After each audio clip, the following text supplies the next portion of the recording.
దూసుకొచ్చావే ఇలాగా ఎన్నాళ్ళు దాస్తా ఇంకా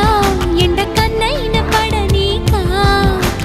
ధన్యోస్మి అంట చిలక అందుకున్నాక అందాలని కానుక ఎలుకో నాయక రాసి ఇచ్చానా ఇలాగా ఎలకు బాలిక దూసుకొచ్చావే ఇలాగా